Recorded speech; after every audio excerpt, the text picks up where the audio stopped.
Oi, gente, tudo bom com vocês? Eu sou a Alice e esse é o Ali aqui. E se você já tá aqui, você sabe que a gente vai falar sobre o 9º episódio, o último episódio, né, da 4ª temporada de Stranger Things. Então, se inscreve aqui embaixo, deixa seu joinha e já vamos falar que tem muita coisa pra falar.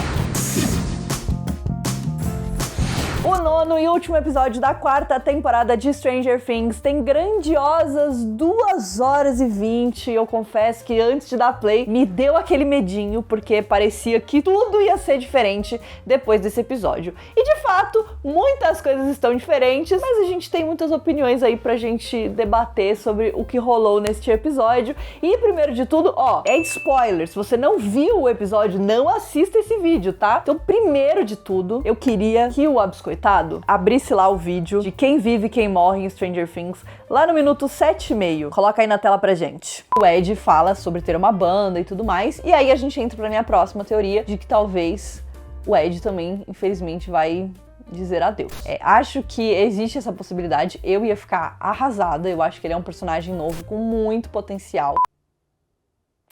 Pois é, Alice do passado. Você disse perfeitamente. Você viu no futuro. E você disse o quê? Que a gente ia ficar arrasada. E a gente tá como?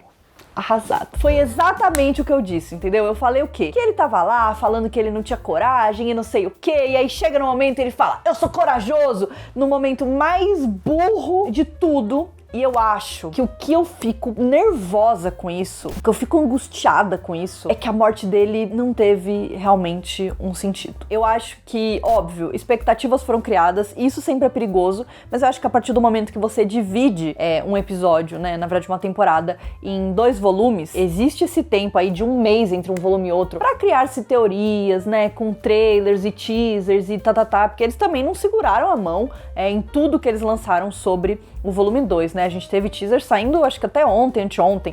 Criou-se esse hype, houveram muitas entrevistas, houveram muitas coisas. Então, em geral, eu sou muito contra o hype, mas a ideia era criar o hype. E aí, quando chega aqui, eu sinto que a gente não chegou lá. Mas vamos falar um pouquinho sobre a morte do Ed Manson, que realmente era previsível.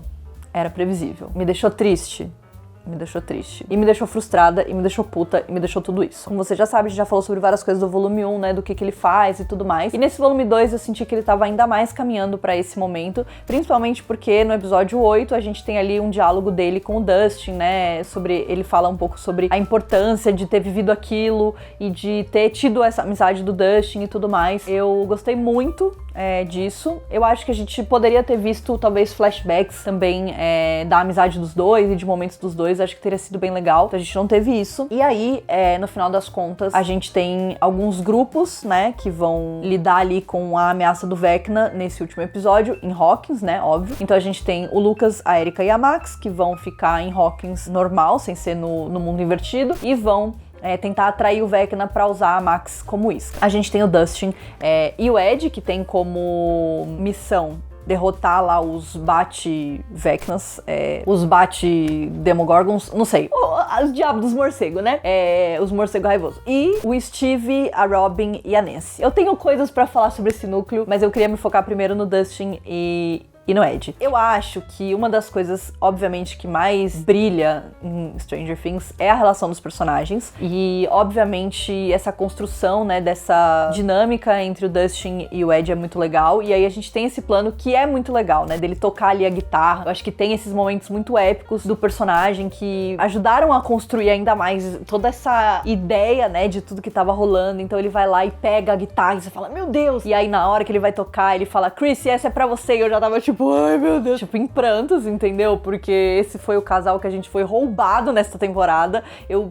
Né, tipo assim, não teve nem expectativa ali, porque realmente foi triste. E aí também a gente tem esse momento que ele toca a guitarra, que já tinha aparecido no trailer, era um momento muito foda, e a gente teve muito esse lance de que a música era uma coisa muito importante. Sei lá, eu acho que teria sido mais impactante se o Ed estivesse tocando essa música pra de repente salvar alguém do Vecna, ou pra quebrar algo, né, tipo assim, pra realmente ser mais direcionado. Mas no final das contas era pra atrair os morcegos que estavam ali em volta da mansão, né, porque afinal eles servem como uma proteção. Então, atraiu os morcegos, beleza. E aí, então, o Dustin e o Ed vão lutar contra os morcegos e tudo mais. No final, né, então, o Dustin vai, eles pulam de volta pro lado normal, né, e o Ed, então, decide que ele não vai pular, ele corta ali o pano, né, e ele fica sozinho no Upside Down pra distrair os morcegos. E aí ele tem esse plano de sair correndo e tal, não sei o que, e aí em algum determinado momento ele tá acostumado a fugir, e aí ele fala, não vou fugir, vou enfrentar. Enquanto tava assistindo o episódio também, fiquei pensando, então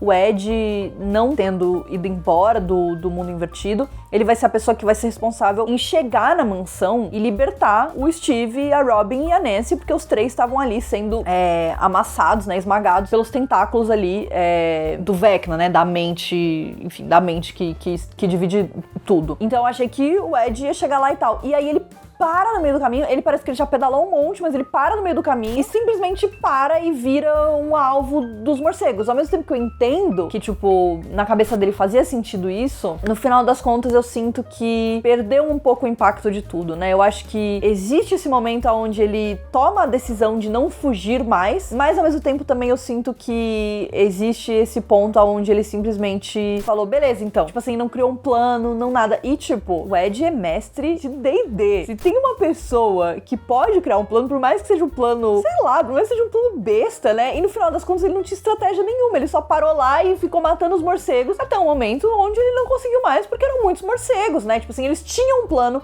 o plano era sólido, ele poderia ter, de repente, ficado dentro da casa ali e atraído os morcegos e ficado ali, ido matando eles aos poucos. Me pareceu um desperdício. Isso eu fiquei muito triste. Tipo, muito, muito, muito triste mesmo, porque eu já tinha aceitado que ele ia morrer, mas eu queria que tivesse rolado num momento muito grandioso e eu acho que não foi esse momento, né? Até se ele tivesse, de repente, morrido tocando a guitarra e os morcegos ali e meio que morrido pra proteger o Dustin especificamente, ou tentado de fato salvar os outros e depois morrido, eles me roubaram desse momento do Ed realmente ser esse herói, né? Porque afinal aconteceu exatamente o que a gente imaginava, ele foi dado como desaparecido e tal, e também foi dito que ele seria o culpado, né, por esses assassinatos aí que foram relacionados com o culto, né, e enfim, com o clube de D&D e tudo mais. Então assim, nada de novo sob o sol nesse ponto, né, já era uma coisa que a gente imaginava que fosse acontecer, inclusive porque existem histórias reais onde isso aconteceu de fato, né, a história dele é meio baseada nisso, era previsível. Ao mesmo tempo, eu fico chateada porque toda temporada eles parecem que repetem a mesma coisa, de introduzir um personagem que é extremamente carismático, que é extremamente gostável, pra chegar lá no final e matar. Por mais que eu entenda que existe sim um impacto de em uma temporada a gente se apegar naquele personagem e depois ele simplesmente morrer, acho que, né, tá na hora da gente passar pra um outro lado, assim, vamos tentar uma outra coisa. E eu não tô falando assim, nossa, mas então você queria que tivessem matado quem? Mas assim, me parece que falta coragem dos Duffer Brothers, porque não é fácil você matar um personagem principal, né? Não é fácil você depois justificar isso, não é fácil, é ousado. Em uma série onde os personagens vivem flertando com a morte, né, e passando por essas situações de quase morte, de ameaças constantes e tudo mais, me parece um pouco covarde realmente não fazer isso, que é exatamente o que o Ed não quer ser, né? Ele não quer ser covarde e no final das contas eu sinto que eles, os Duffer Brothers, não chegaram no patamar do Ed de não serem covardes e realmente, né, enfim, falarem tudo isso. Principalmente porque houveram entrevistas onde eles falaram muito sobre o tal do banho de sangue dessa temporada, contagem de corpos e blá blá blá, então existia uma atmosfera que foi criada muito pela divulgação deles. É óbvio que a gente sempre fica com medo de alguém morrer, mas eles aproveitaram, né, esse medo e essas teorias e foram botando lenha na fogueira. Só que no final das contas é aquela coisa, né, eles blefaram e no final era só um blefe, não trucaram, né, e acho que faltou a coragem ali naquele último minuto e no final das contas o único personagem que morreu de fato foi o Ed. A gente vai falar sobre a Max, porque eu tenho também opiniões sobre isso, mas no final das contas só o coitado do Ed que morreu e eu sinto que a morte dele, eu gostaria que tivesse sido mais grandiosa, porque realmente é isso. O Dustin chega e fala que ele foi um herói, que ele ajudou a salvar Hawkins, e realmente ele ajudou, né, mas eu acho que poderiam ter elevado o patamar. Eles perderam a mão ali e eu confesso que eu fiquei um pouco frustrada, apesar de já imaginar que isso iria acontecer, e eu sou aqui, o quê? Eu estou aqui para advocar pelo Ed, porque ele merecia mais. De qualquer forma, se tem algo que a morte dele, pelo menos, ofereceu pra gente, foi o Dustin, e acho que a cena final, né, dele nos braços do Dustin, e o Dustin muito triste com tudo aquilo, e o Dustin também voltando pro mundo invertido pra tentar ajudar o Ed, e o Ed finalmente falando pro Dustin o quanto ama ele e tal. Eu acho que foi um momento muito bonito entre eles. Esse momento eu não tava enxergando direito nada, porque eu tava chorando muito, né? Mas assim, pelo que eu me lembro, tentando olhar além das lágrimas, foi um momento muito bonito. E essa conversa do Dustin com o tio dele, mas também no final das contas, eu sinto que a morte do Ed só impactou o Dustin. Pode impactar mais o Dustin, mas eu senti falta de um momento onde todos eles reconhecessem a morte do Ed, né? Eu acho que a Robin, o Steve e a Nancy, que no final das contas, eles estavam fazendo tudo isso pra proteger o Ed, e aí o Ed, tipo, e o Steve e o Ed acabam criando essa amizade, né? Ali eles conversam um pouco sobre expectativas e a realidade deles e tudo mais, né? Eu sinto um pouco de falta disso. A gente tem um momento ali onde o Ed fala que ele não quer ser como o pai dele, né? Que ele não quer ser um bandido, que ele não quer, enfim, viver, né, tipo, ser preso e viver à margem da sociedade. E eu acho que faltou ali uma grande homenagem pra ele. Além do Dustin, que, óbvio, tem essa amizade com o Ed, porque estava no Hellfire Club, a gente tem também o Mike, que o Mike estava no Hellfire Club e eu sei que tinha muita coisa acontecendo, mas no final das contas, ninguém falou nada do coitado, entendeu? Pra mim ficou faltando esse buraco aí de todos eles terem esse momento de reconhecer ali a morte do Ed e de fazer isso ser tão importante quanto o discurso do Dustin no final fez parecer ser. Eu fiquei bem triste, bem frustrada com esse momento. E já que a gente já tá falando de morte, vamos falar sobre a Max. Eu confesso que eu, assim, estava quase subindo pelas paredes na cena que começa a acontecer tudo isso, né? Porque tá tudo acontecendo ao mesmo tempo. É um desespero essa cena. Eu acho que o timing dela é um pouco devagar, né? Porque tem muita coisa acontecendo. Aquele discurso do Mike, ele se estende por muito tempo. Eu já tava, meu filho, vambora, entendeu? Que tá todo mundo morrendo. E aí, de novo, eu acho que tem esse momento onde se constrói a morte de todas as pessoas. Eu falei, meu Deus, qualquer um pode morrer. E no final das contas, ninguém morre. O tanto que eles não foram corajosos em outros aspectos, acho que eles foram muito aqui em colocar uma personagem que é tão querida naquela situação de flutuar e quebrar as pernas e os braços e o olho já começar a sangrar. Eu já tava desesperado, já tava, meu Deus, o que vai acontecer? E eu acho que o que aconteceu foi muito pior, né? Tipo, eu acho que se o Vec não tivesse de fato matado ela e, sei lá, isso tivesse engatilhado a Eleven e aí ela tivesse surtado e aí ela tivesse, enfim, explodido e resolvido tudo, teria sido ruim. Mas o jeito que foi da Eleven ter achado que salvou e chegar lá na hora e não salvou, horrível, péssimo, chorei muito. Ai, meu Deus, eu fiquei sofrendo. E, sinceramente, eu acho que todos nós temos que dar uma rodada de aplausos para o Caleb McLaughlin, porque ele está absolutamente fantástico neste último episódio, assim, em várias cenas. Ele tem vários momentos muito tensos, né, tanto da luta dele, né, da briga dele com o Jason, da primeira conversa ali que ele tem, que o Jason tá apontando uma arma pra ele, até esse momento onde ele tá desesperado pra Max voltar e pra ele trazer ela de volta. É desesperador, é de partir o coração, é horrível, mas simplesmente ele arrasou demais. Quando começaram a falar já, a performance dele e tal, eu falei, a Max já foi com Deus, né? Mas tudo bem, eu realmente não tava esperando que fosse dessa forma. Foi muito impactante essa cena e eu acho que também foi muito importante ver o momento onde a Max e a Eleven se reencontram. Eu acho que foi muito bom que a gente teve isso, né? Aquele momento que elas se abraçam e tal. Óbvio, a Max, né, ela escreve lá as cartas, que inclusive eu gostaria de ter chegado mais próximo dessas cartas, né? Porque afinal de contas, ela escreve as cartas e fica aquela coisa e ela não morreu, mas ao mesmo tempo eu espero que isso volte, né? Acho que é uma ponta solta que a gente pode esperar ali na quinta temporada, né? Acho que se elas existem por um motivo, existe todo aquele ritual dela escrever as cartas e tal. Enfim, acho que pode ter isso. E obviamente que ela tem uma relação com todas as pessoas ali do grupo, né? Então, o Steve, o Dustin, o Mike e o Will. Mas, claramente, a conexão dela mais forte é com o Lucas e a Eleven, né? São as pessoas dela. Então, eu achei que foi muito bonita aquela cena onde o Lucas e a Eleven estão ali junto com ela, por mais que o Lucas não estivesse vendo a Eleven, né, acho que foi muito, muito bom esse momento da Eleven tentar salvar a Max, né, no final das contas a Eleven tenta, mas ela não consegue de fato, então a Max fica meio que em um coma, ela volta à vida, mas ela tá em um coma e não se sabe se ela vai sobreviver ou não, né, se ela vai acordar um dia ou não. Confesso que eu não sei como eu me sinto em relação a isso, eu obviamente ficaria muito triste da Max morrer, mas assim, de novo, acho que teria sido corajoso da parte deles, e aí eu sinto que eles meio que resolveram deixar um parênteses aberto, sabe? Tipo, vamos ver como é que as pessoas vão reagir, e aí dependendo a gente toma uma decisão sobre matar ou não, né? Eu sinto um pouco essa sensação, e eu posso estar completamente errada, eles podem já ter um plano completamente formado, mas a princípio é o que fica aqui comigo. Que eu terminei o episódio com essa vibe meio tipo, talvez eu tenha ficado frustrada. Não é que o episódio foi ruim, eu acho que o episódio foi muito bom, né? É um episódio de 2 horas e 20, então é difícil segurar. Tava acontecendo milhões de coisas, ainda tinha 1 hora de episódio, eu tava, pelo amor de Jesus, né? Mas eu acho que ele tem uma construção muito foda, e eu acho que o clímax ali, onde tá acontecendo tudo, é muito foda, mas ao mesmo tempo eu acho que a hora que ele desinfla, né, disso, ele murcha muito, e isso causa esse efeito meio que rebote ali de um pouco de decepção em relação a tudo que aconteceu. Eu gostei que no final das contas a gente teve meio que a junção, né, dos 3 núcleos, mesmo que continuasse à distância, né, a gente teve ali a importância dos 3 núcleos, com exceção, tipo assim, do núcleo da Califórnia, que pra mim continua, né, tipo, tá, eles tiveram ali a sua importância, né, em ajudar a Eleven e tal, mas me parece que faltou ali, talvez, algo a mais pra eles, um propósito a maior ali, né, naquela situação, dentro daquele momento. Em relação à Rússia, eu confesso que eu tava muito angustiada já deles voltarem ali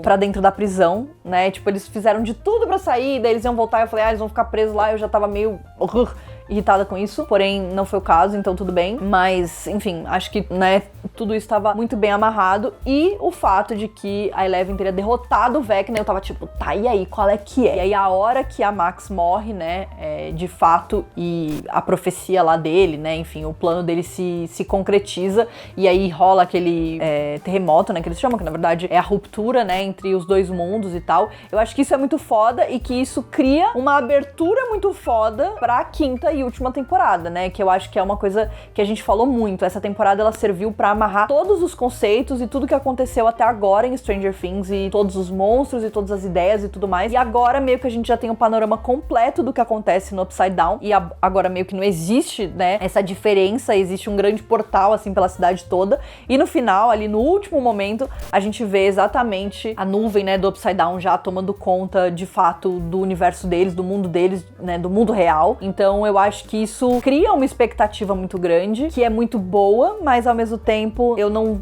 sei se isso é satisfatório para o episódio em si. Eu acho que houve uma grande construção,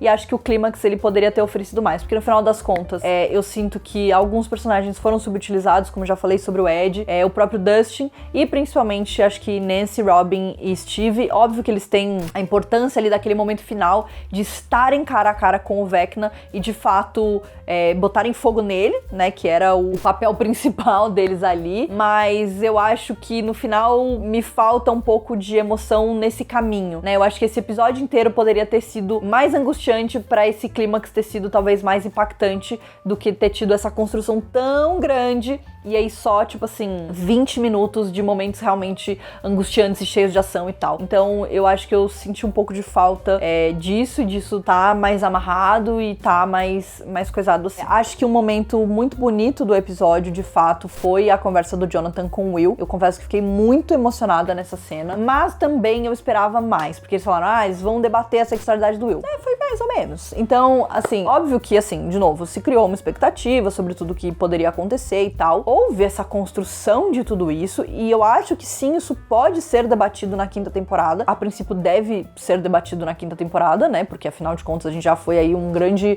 parte do caminho, e eu entendo que talvez não haveria um momento onde o Will assumisse os sentimentos dele pro Mike agora, né, acho que isso pode acontecer, mas eu acho que o Will, ele anda tão apagado, né, e essa era a única oportunidade dele de estar ali mais à frente de uma história, que eu acho que faltou. E principalmente o próprio Mike, né, ele anda também mais apagado, e acho que isso seria uma boa chance da gente ter colocado eles mais à frente ali de uma narrativa, e eu sinto que não tem isso. Mas de qualquer forma, a cena realmente do Jonathan com o Will é muito bonita, né, e eu confesso que fiquei bastante emocionada também, depois quando a gente vê os reencontros e tudo mais, esses são momentos que sempre me emocionam muito, então gostei deles chegando ali em Hawkins e reencontrando o Jonathan e a Nancy, descobrindo de fato o que tinha rolado com a Max e tal, o momento que o Lucas reencontra eles também, acho que é muito forte, né? Mas aí também o Dustin tava separado, né? Tipo, tava em outro lugar, e daí eu, enfim, queria talvez ter visto também um pouco mais desse momento de reencontro. E aí uma coisa que eu achei legal foi eles terem amarrado tudo isso com esse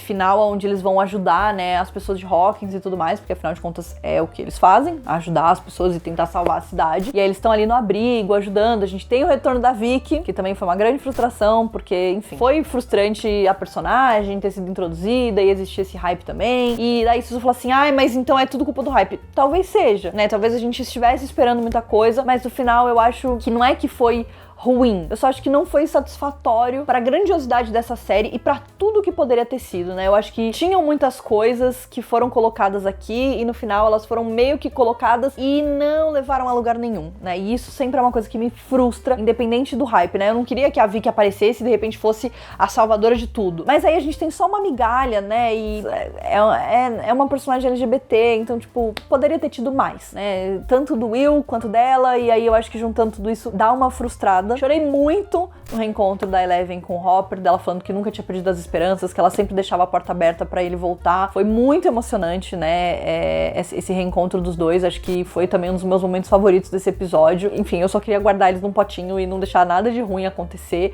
Eu gostei que teve esse reencontro e que não enrolaram, não deixaram pra quinta temporada, né. Acho que era necessário a gente ter a gangue toda de volta, e isso só me deixa empolgada, de fato, pra quinta temporada, porque afinal, eles todos estão ali de novo, em Hawkins, juntos, e agora eles vão ter que enfrentar tudo juntos, e por mais que a gente quebre os grupos, pelo menos eles vão estar em contato um com o outro, né, porque, olha, eu não aguento mais esse sofrimento de ter um na Rússia, um na Califórnia e um ali, ninguém sabe o que tá rolando, ninguém consegue se comunicar com ninguém, isso aí já me dá palpitação, entendeu? Então, enfim, confesso que é isso. E aí, vou falar pra vocês que o único consenso deste episódio era de que o Antonov não sobreviveria, e quem está lá mais vivo do que o Ed?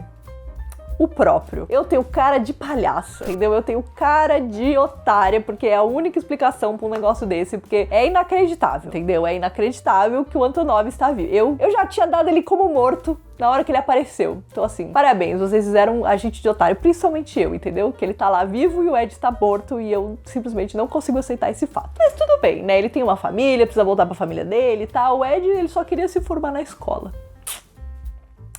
E é sobre isso. Eu queria dizer pra vocês que eu fiquei tão transtornada que eu anotei várias coisas, né, sobre o negócio. E aí, tipo, simplesmente, a última anotação que eu fiz foi: Deus, o que é isso? E aí, simplesmente, eu não tinha mais estrutura emocional para anotar nada. Então, realmente, acho que é isso. Eu vou terminar esse vídeo assim. Com essa última anotação: Deus, o que é isso, né? Que foi o que eu senti na hora que tava tudo dando errado e que tava tudo indo pra merda. Acho que foi uma temporada sólida, né? Continuo gostando muito dessa temporada. Acho que o fato dela conseguir amarrar muitas das coisas que a gente tinha no universo de Stranger Things desde o começo é muito importante. De ter encerrado alguns ciclos também, né? Espero que, principalmente o ciclo dos militares, porque eu confesso que eu não aguento mais isso. E agora a gente entrar de cara só no sobrenatural, só no Upside Down mesmo, e é isso aí, sabe? E de ter eles conhecedores de tudo, né? E acho que a gente tem essa conexão também com o Will. O Will ainda é uma peça muito importante pra isso, apesar dele não ter história nenhuma na temporada inteira. O Will é uma figura importante pra tudo que tá rolando, né? A gente vê ele sentindo ali o arrepio no final, ele falando que tem essa conexão com o Vecna e que ele sente, né, que ele tá vivo e que, enfim, vai dar merda, né, no futuro. Então acho que tem uma perspectiva muito boa pra quinta temporada. Acho que eles têm possibilidades imensas de encerrar uma série muito boa, de um jeito muito bom. Acho que sim, fiquei frustrada com certas coisas. No final das contas, a tal da contagem de corpos e o banho de sangue era só do terremoto mesmo, e isso dá uma frustrada, mas ao mesmo tempo acho que abrimos outras portas que podem, né, trazer aí uma quinta temporada realmente pra acabar com tudo, né, e dizimar tudo. Eu vou encerrar o vídeo por aqui. A gente já falei bastante do episódio 8, já falei bastante agora sobre o episódio 9. Vou dar também um tempo pra todo mundo assistir, e aí a gente vê se na semana que vem ou na outra a gente traz aqui um vídeo com expectativas para a quinta temporada, coisas que a gente já sabe, ter algumas informações sobre a quinta temporada, que aí acho que dá pra gente já criar algumas teorias agora que a gente chegou ao final. E é isso aí, né? Então, se você ainda não é inscrito no canal, se inscreve aqui embaixo, que ainda vai ter muito conteúdo de Stranger Things pela frente. A gente tem ainda a entrevista com os atores, caso você não tenha visto, a entrevista tá muito legal, foi um momento muito especial. Então vou deixar no link aqui pra vocês, e a gente se vê no próximo vídeo. Um beijo!